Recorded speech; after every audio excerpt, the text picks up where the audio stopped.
வழக்குகள்ல சபாநாயகருடைய தீர்ப்புக்கு எதிராட்டு தீர்ப்பு சொல்லியிருக்காங்க. அப்ப பல சபாநாயகர்களுக்கு 1000 ரூபாய் அவதாரமே போட்டிருக்காங்க. அவங்களுடைய தீர்ப்பை மாற்றி சொல்லியிருக்காங்க.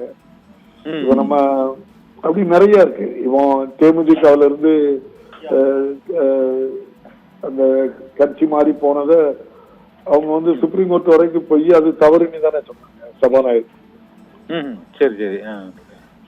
பல உதாரணங்கள் இருக்கு. Okay okay. ஆனா இந்த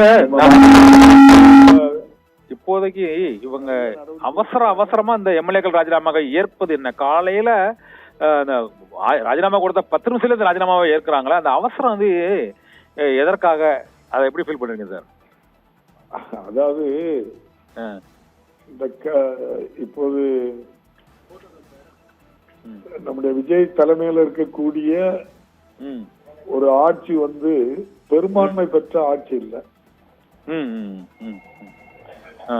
அதனால இப்போ ஒரு சில திமுகவுடைய தோழமை கட்சிகளா இருக்கவங்கள வச்சுதான் கட்சி இன்னைக்கு ரன் ஆகுது. ஆமா. அதனால இந்த ஸ்திரத்தன்மை இல்லாம இருக்கிறதுக்காக இப்படிப்பட்ட காரியங்கள்ல ஈடுபட்டு இருக்காங்கிற மாதிரிதான் எல்லாருடைய எண்ணமும் இருக்கு. இது தவறு. ஆனா இத மக்கள் 4ஆம் தேதி தேர்தல் முடிவு வந்திருக்குது. அதுல இரட்டை இலை சின்னத்துல போட்டிட்டு இவங்க எல்லாம் வெற்றி பெற்றிருக்கிறாங்க.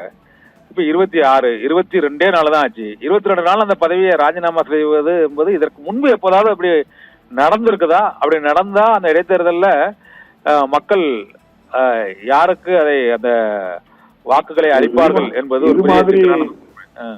ஒரு கட்சியில இருந்து ஜெயிச்சுட்டு இன்னொரு கட்சிக்கு சாதகமாட்டு இவங்க ரிசைன் பண்ணிட்டு அடுத்தால தேர்தலுக்கு வரலான்னு நினைக்க மாட்டாங்க.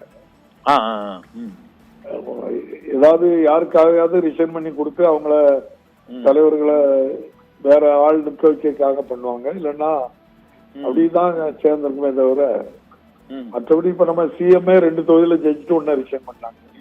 ஆமா ஆமா. அப்படி நியாயம்